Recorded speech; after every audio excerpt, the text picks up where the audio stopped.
Vamos lá. Vamos ler 1 João 2,6.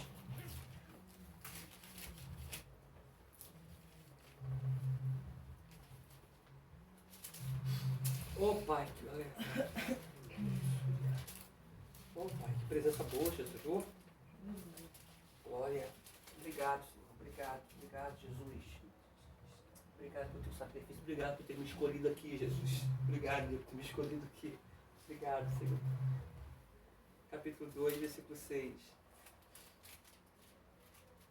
A gente, olha só, amados, a gente, quando começa a entender isso aqui, começa a entender isso aqui, que Deus nos chamou antes, a gente para de olhar para erros de irmãos. Pastor, o senhor virou liberal? Claro que não. Pecado continua sendo pecado. Eu parei de olhar para acusar, para julgar, sabe? Toda história tem dois lados. Às vezes a gente sentencia alguém, libera uma sentença somente por ouvir um lado só. Toda história tem dois lados, tá? Tem a história de um lado e a história de outro. Então, quando a gente começa a entender isso aqui, a gente se preocupa com a gente, tá? Porque cada um dará conta de si a Deus. Nesse grande dia aqui, ó. Cada um. Aquele que fez vai pagar. Mas se Deus escolheu ele e o predestinou, de uma forma vai acontecer isso aqui, ó. Ainda que ele fique para a grande tribulação. Na conferência eu vou falar mais sobre isso, tá? Na conferência vai ser em junho. Tá? Ainda que ele fique para a grande tribulação. Tá? Mas o que Deus determinou vai acontecer. Querendo o homem ou não. Vamos lá.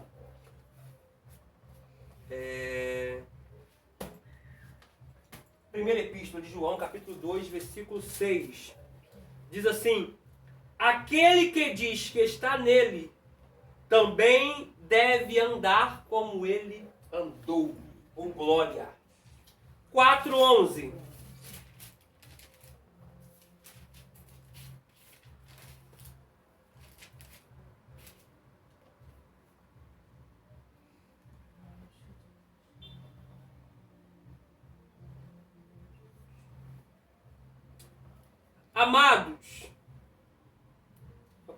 Amados, se Deus assim nos amou, também nós devemos amar uns aos outros. Agora 4:1. Amados, não creiais em todo o espírito, mas provai se os espíritos são de Deus. Tá com letra minúscula, tá? Porque já muitos falsos profetas têm se levantado no mundo. Você observou que o Espírito não está com letra maiúscula? Está com letra minúscula. Porque tem muito falso profeta por aí, tá, gente? Pastor, quando é que você sabe que a pessoa é falso profeta? Quando a pessoa profetiza e a coisa não acontece. Aí a Bíblia manda considerar como falso profeta. Essa era a metódica na história veterotestamentária. Alguém profetizou, ó, ano que vem tu vai ficar grávida e no próximo ano você vai dar à luz a um filho. 2021. 2022 a pessoa não engravidou e 2023 não teve filho, a pessoa era apedrejada. Naquela época. E é considerada como falso profeta. Nos dias de hoje, julgar a profecia. E aí, deixa eu entrar nisso aqui. Deixa eu entrar nisso aqui. Vamos lá. A profecia hoje, nos dias odiernos, na história neotestamentária, eu estou até uma aguinha para poder, na canequinha que o pastor André me deu de presente. Na próxima aula eu vou tomar água na caneca que o presbítero Joelson me deu de presente. E a Adriele, né? Tá lá na cozinha, já tô lá na cozinha. Já, eu vira e mexe, bebo água nela, só que eu bebo em outro curso. Mas vamos lá. Na história neotestamentária, para saber se a profecia era de Deus, tinha que julgar a profecia. Alguém liberar uma profecia e a igreja julgaria se a profecia era de Deus ou não. Se fosse algo futurístico, a igreja iria aguardar para aquilo acontecer. Se aquilo não acontecesse, o profeta é falso. A esse não acreditais. Ah não, porque aquela eu errei, mas essa eu vou acertar. Não dá ouvido mais não. Esse que a Bíblia manda. Tá? Só que tem um fator preponderante. Qual é? É que a profecia não era falado no ouvido. Esse negócio de profeta entregar a profecia no ouvido não era assim que acontecia. Alguém levantava, pastor, tem a profecia para entregar. Bispo ou presbítero, eu tenho a profecia para entregar. Depois da palavra.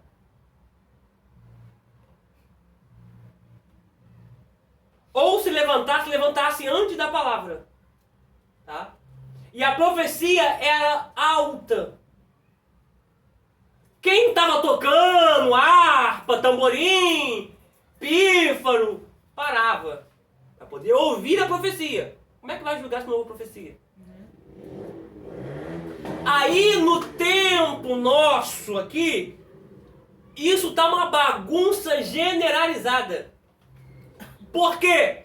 Porque enquanto um está entregando profecia lá atrás, tem outro entregando aqui no altar, tem outro entregando no meio da igreja, tem outro entregando no departamento das irmãs. Não. Isso é totalmente antibíblico. A igreja que vive e preza os padrões bíblicos, primeiro, espera uma vez um do outro, para não trazer confusão. E profetizam em voz alta, para que a igreja possa julgar a profecia. A igreja só vai julgar a profecia se a igreja... Como é que vai ouvir se alguém entregou no ouvido da irmã lá atrás? Não, esse negócio que Deus me deu era só para a irmã. É antibíblico. Então não foi Deus que deu.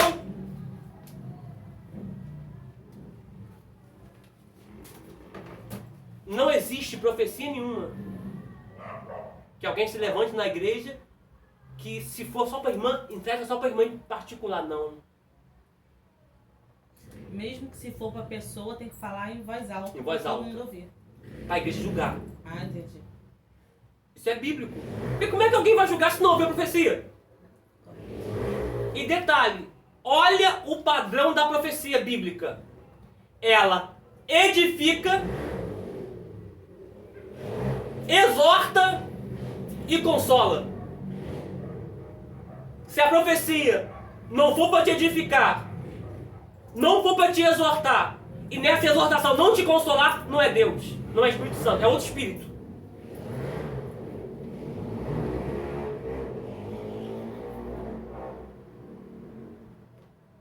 E aí?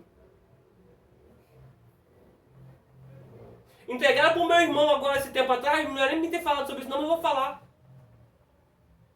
Fala não, né? Falar? Entregaram para ele a seguinte coisa.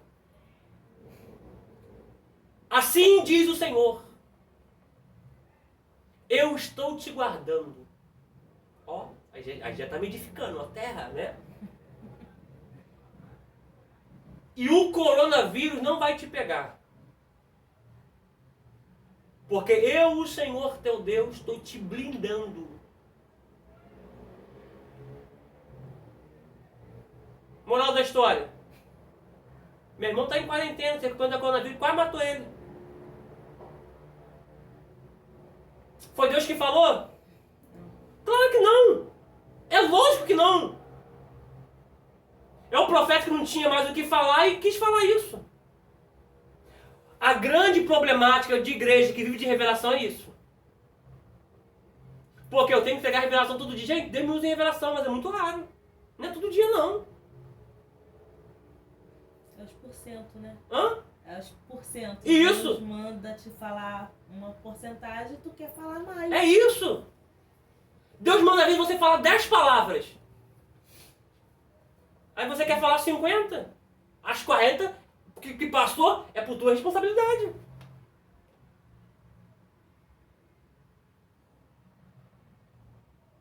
Ah, mas Elias falou e aconteceu, gente. Elias é um cara diferenciado. É um cara que já foi escolhido antes para poder ter poder sobre a chuva. Para poder ter poder sobre o fogo cair do céu. Igual Moisés. Moisés também foi alguém diferenciado, que Deus escolheu para fazer sinais. Para poder tocar na água e a água virar sangue. E tocar na água amarga, a água amarga fica doce. É alguém que tem poder sobre as águas. É alguém que tem poder sobre o fogo. Então, não queira viver o que Elias viveu. Você não é Elias, você é fulano. Você não é Moisés, você é Bertano. Então, cuidado com aquilo que Deus te der. Vamos me entregar tanta profetada. Tanta. Você viu que mandou até eu fazer um enxoval já que minha esposa estava grávida. E não adianta ir no médico não, que não vai dar positivo na médica. Você já faz um enxoval já. E eu fiz um enxoval? Aqui, ó, que eu fiz um enxoval. Fiz nada! Mano, tá aqui a minha esposa. Pegou que dá o sério. Sempre que Deus vai usar alguém dessa porta pra fora, Deus me fala comigo antes. Em sonho. Deus fala comigo antes em sonho. Seja para promessa na minha vida, igual. Se diz atrás aí, Deus falou sobre avião, sobre novidades chegando. Comigo, acordei, sentei e falei, vida, ó, tem coisa chegando aí, tá? Tem porta sendo aberta, tem novidade chegando aí. Daqui a pouco o telefone me toca, a mulher, uma pastora lá de Goiás. Servo, peguei o teu telefone no YouTube e assim te diz o Senhor. O que eu tinha sonhado, ela falou tintim por tintim. Aí daqui a pouco vem a mãezinha da net, filho, tem algo pra te falar. Falei, oi mãezinha. Assim diz o Senhor, tudo Deus tinha falado comigo em sonho. Vou pro monte à noite. Deus toma minha mãezinha Kátia, pastora Kátia. Falou tudo que eu sonhei e que as duas profetisas já vinham falando. Vou para a igreja. Deus toma o presbítero Roberto. Ó, tem novidade chegando, homem. Tem coisa nova. Tudo que Deus havia falado comigo, falou primeiro comigo, na visão da noite, na visão da cabeça, na visão da madrugada, como Daniel assim chama. Ele, no meu sonho, falou comigo. Que eu sei que não é sonho, é ele falando comigo. E depois isso foi confirmar. Eu estava orando para um amigo meu que faleceu ontem. Ele foi internado por Covid, melhorou. No sonho, Deus falou comigo assim, ó, vai apresentar melhora. E a mensagem que eu lia no Zap, no grupo. E foi dia desfeita, apresentou melhora. Ficou 2 dias de melhoras. Depois Deus me falou assim, ó, no sonho. O enfermeiro falava comigo assim, ó, ele ainda está vivo. Logo em sequência, cantaram uma música de momento fúnebre, de morte. Eu sabia que ele ia partir. Fui fazer meus afazeres, meu telefone tocou. Quando eu olho a mensagem, mano, tem uma notícia triste pra te falar, meu irmão. O que foi? Jeremias partiu. Quando eu recebi a mensagem, eu comecei a chorar no meio da rua. Só que não foi um baque igual eu estava triste os outros 2 dias, porque Deus me preparou antes. Então, eu sou muito atento à voz de Deus. Gente, eu estou muito atento. Pastor, o senhor é cético? Não, eu não sou cético. Eu creio que Deus fala, eu creio que Deus usa, porém, nem todo espírito que está falando é o Espírito Santo de Deus. Não tem como, tá? Então, cuidado. Nenhuma revelação que Deus te der, que essa revelação que Deus te deu, essa visão que Deus te deu, possa ir contra a palavra. Porque a experiência pessoal sua não está acima. Tem coisas que às vezes no afã, assim a gente idealiza, mas a gente pensa, peraí, isso está de acordo com a palavra? Não está não, então não foi a expressão de Deus que me deu não. Foi a minha emoção, foi a minha mente, foi a minha carne, mas não foi Deus não. Então, esteja sensível a isso. Ah, não, Deus me deu algo aqui, mas é uma questão específica. Não, mas vai contra a palavra? Não vai, mas é uma questão específica, não foi Deus não. Deus não é contra Deus. Por isso que Deus não matou Lúcifer quando Lúcifer estava com as 12 pedras. Porque senão seria Lúcifer seria Deus contra Deus. E o reino não pode lutar um contra o outro. Senão não subsiste. Foi ele perder a pedra, foi ele tirar a pedra, a cobertura. Aí Deus luta contra ele. Porque Lúcifer nunca quis ser maior do que Deus. Lúcifer nunca quis ser maior do que Deus. Ele quis tomar lugar de Deus. Isso aí é rebelião. Porque se Lúcifer quisesse ser maior do que Deus, não tinha problema nenhum ser discipulado. Jesus disse: vocês farão obras maiores do que eu, discipulado. Jesus não curou com a sua sombra, Pedro curou, obra maior. Isso é discipulado. Só que rebelião não é tolerável. Tá? Vamos prosseguir aqui? Vamos? Já lemos já, né? Já li. Então tome cuidado com profecia. A profecia ela tem que ser entregue para toda a igreja ouvir. Porque a profecia edifica a igreja. Ela exorta a igreja e ela consola a igreja. Não existe profecia ao pé do ouvido. Não existe. Tá? Se você pratica a profecia assim, para de praticar. Não existe. Tem você para entregar para a irmã? Não entrega no pé do ouvido, não. Começa a deixar o Espírito te usar. Por quê? Segura na mão da irmã e começa a deixar o Espírito te usar. Porque quem tiver sensibilidade igual, alguém começou a falar em língua estranha direto, eu pego e paro. Eu já parei na oportunidade, alguém me deu oportunidade para o irmão, o pastor Casando trazer uma saudação. Quando eu peguei a saudação, a irmã, começou a falar em língua estranha, ó. Parei no microfone e fiquei, ó. Por quê? Porque alguém vai desenrolar o rolo. Se ela começou a falar em línguas estranhas, alguém vai interpretar. Então eu espero alguém interpretar. Tá?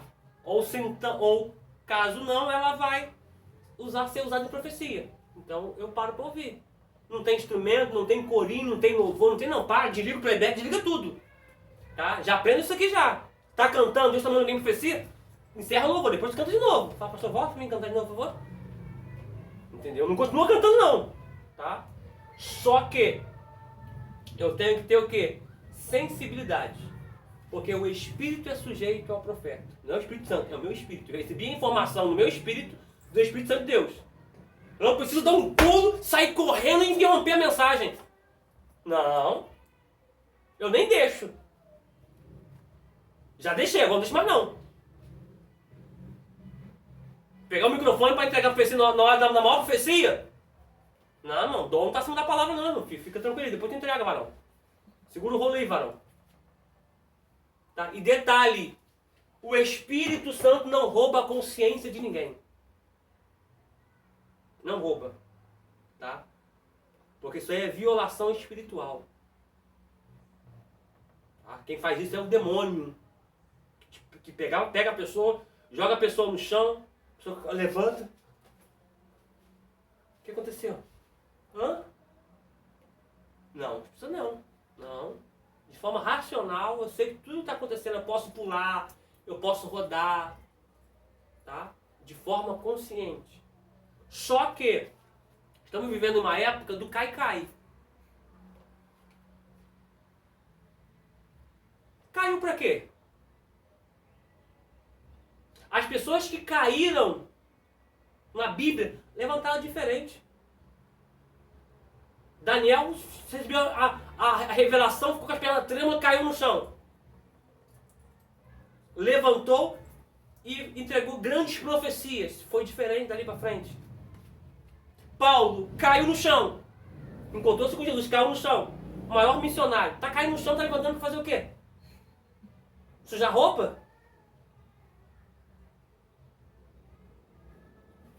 Tá, então, seja sensível a isso.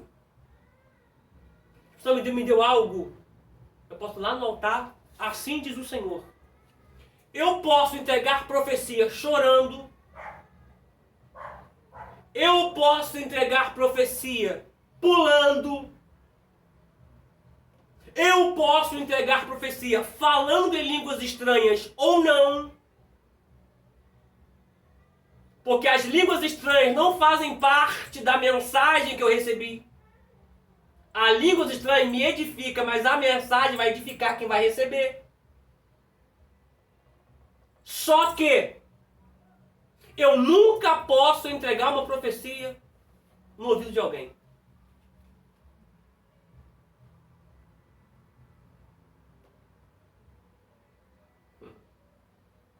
Ah, mas o culto tá um barulho, não. Entrega no final do culto, então. Ah, mas eu tenho que entregar agora que momento. Então vai, pega na mão da pessoa e começa a falar alto. Que Deus está te dando. E a igreja tem que ter sensibilidade a isso.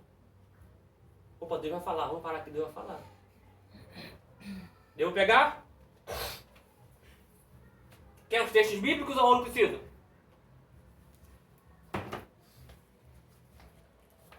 Vamos prosseguir então. Falta eu ler 2 João, né? Sim. 7 ao 11.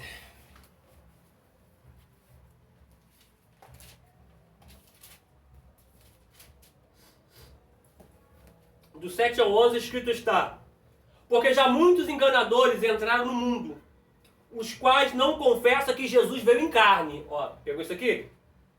Toda pessoa que confessar que ele não veio em carne é enganador. É demônio. Acautelai deles.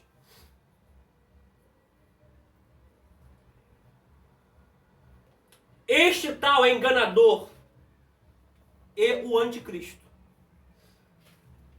Olhai por vós mesmos. Tá? Observação aqui. Esse anticristo aqui, gente, não é ainda o filho da perdição. Porque o filho da perdição também está predestinado quem é. Tem que ser ele, não adianta. Tem que ser ele. Então, o que acontece? O que é anticristo? Todas as pessoas que são anticristo, que são contrários a Cristo, contrário ao cristianismo, que são oposição ao cristianismo. Isso é anticristo. Então, já existem muitos anticristos na Terra. Porém, o filho da perdição ainda irá se manifestar. Tá? Olhai por vós mesmos, para que não pecamos. Para que não percamos o que temos ganhado. Antes recebamos o inteiro galardão. Todo aquele que prevarica e não persevera na doutrina de Cristo, não tem a Deus. Quem persevera na doutrina de Cristo, esse tem tanto o Pai como o Filho. Se alguém vem ter convosco e não traz esta doutrina, não o recebais em casa, nem tampouco o saudeis. Porque quem o saúda tem parte nas suas mais,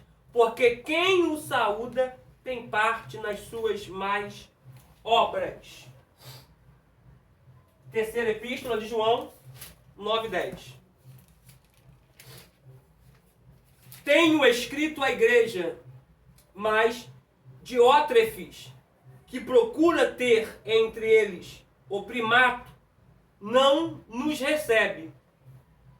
Pelo que, se eu for, trarei à memória as obras que ele faz, proferindo contra nós palavras maliciosas, e, não contente com isso, não recebe os irmãos, e impede os que querem recebê-los, e os lança fora da igreja.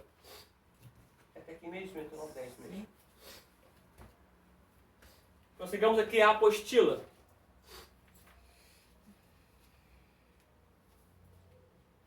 Com a possível exceção de Tiago, todas as epístolas gerais vieram a lume perto do fim da vida de Paulo, ou logo depois da sua morte.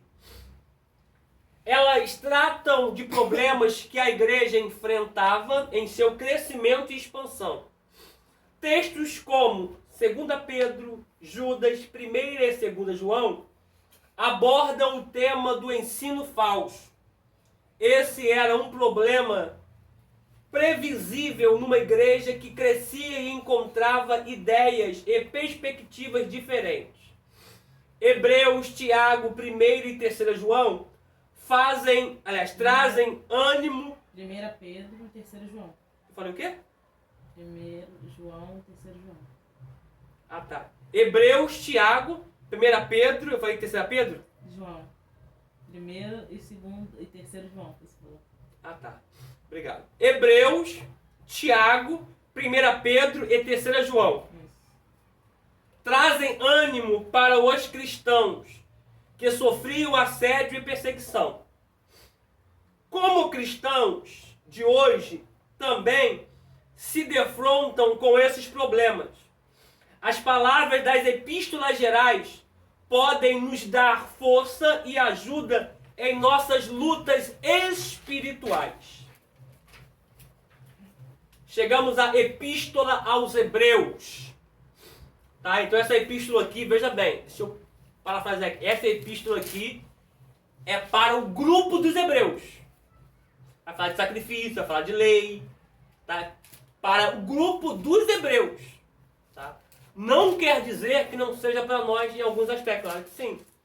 Porque a palavra de Deus, ela atravessa o tempo. Ela é além do tempo. Tá? Ela é mais contemporânea do que o jornal que vai sair na segunda-feira. Vamos lá. Esta epístola foi certamente dirigida a cristãos hebreus que habitavam uma região e haviam formado uma sociedade organizada ou igreja, tendo tido os seus pastores já falecidos e possuindo agora mestres a quem por conselho do autor deviam os crentes obedecer. Tem sido geralmente aceita a opinião de que esses cristãos residiam na Palestina, talvez em Jerusalém ou Cesareia, mas alguns críticos julgam que a epístola foi dirigida aos judeus convertidos de Alexandria. Há também quem afirme que ela foi destinada aos romanos, que tinham recebido a fé cristã. Tá? Lá pela época do imperador Constantino, a palavra foi bem propagada, porque Constantino impediu a morte nos Coliseus, impediu a morte de crucificação e entre outros feitos mais. Tá? Então, vamos prosseguir aqui. Dizendo outros escritores que é de Antioquia, que achavam aqueles a quem a carta foi primeiramente mandada. Não podemos, de uma maneira determinada, saber quando e onde foi esta epístola escrita. Apenas uma indicação de lugar. E esta duvidosa nos é dada. Capítulo 13 de Hebreus, versículo de número 24. Vamos ler.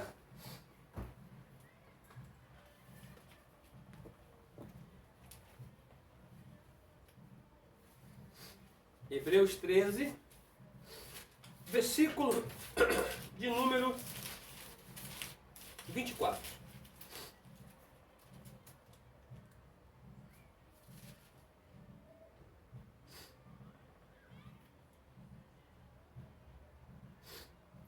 Saudai todos os vossos chefes e todos os santos. Os da Itália vos saúdam. Então, olha só. Pegando essa expressão aqui, dá pra gente ter uma ideia, né, vida? Dá pra gente ter uma ideia que essa epístola, ela foi escrita para os irmãos que abraçaram a fé em Roma, né? Porque chuta ali no segmento da apostila que os, de forma especulativa, expressam que foi escrito em Alexandria, em Antioquia, em Cesareia.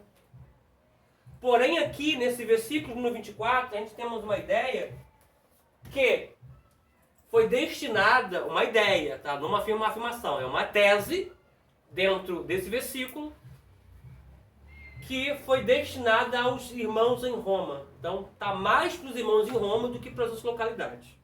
Tá? Prossigamos. Os da Itália vos saúdam. Mas isto pode significar tanto aqueles com quem o escritor vivia em Roma, como certos italianos, que em qualquer parte estivessem com o autor. Quero que vocês saibam, gente, que o cenário que Jesus foi crucificado estava sendo dominado por Roma. Não foi Roma, tá? Mas a imputação, tá? O domínio era romano, porém a língua grega é uma mescla de inúmeras coisas, tá? Mas só para vocês terem uma ideia, ok? Com referência à data da epístola, concorda-se geralmente que foi escrita não depois da destruição de Jerusalém, do ano 70, mas na proximidade desse acontecimento, o autor fala do ritual levítico, como estando ainda em toda a sua força o seu autor.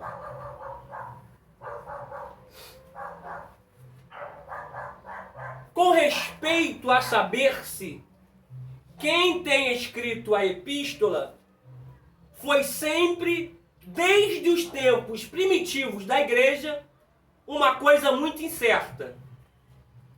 Com respeito à comunidade, a qual foi primeiramente endereçada a epístola, encontra-se nestas pequenas alusões. Quem pode dirigir quando não possam inteiramente resolver a nossa inquirição? Segundo o que se lê em Hebreus 13, 7, parece que se trata de uma sociedade organizada ou igreja que tivesse existido por algum tempo, tendo os membros desta igreja os seus mestres, a quem era devida a obediência. Estas observações, porém, tanto se podem aplicar aos cristãos judeus da Palestina, entre os quais os de Jerusalém ou de Cesareia, como os da dispersão. Vamos ler aqui? Hebreus 13, 7.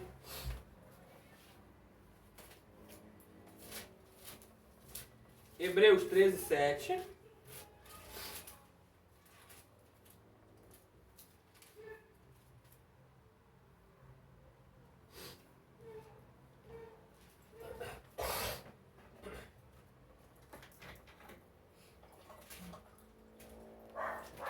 Acharam aí?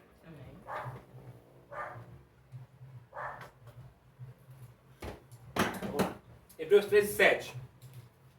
Lembrai-vos dos vossos pastores, que vos falaram da palavra de Deus, a fé dos quais imitai, atentando para a sua maneira de viver. Agora 13, 17. Obedecei a vossos pastores e sujeitai-vos a eles, porque velam por vossa alma, como aqueles que hão de dar conta delas, para que o façam com alegria e não gemendo, porque isto não vos será útil. Vamos lá, apostila.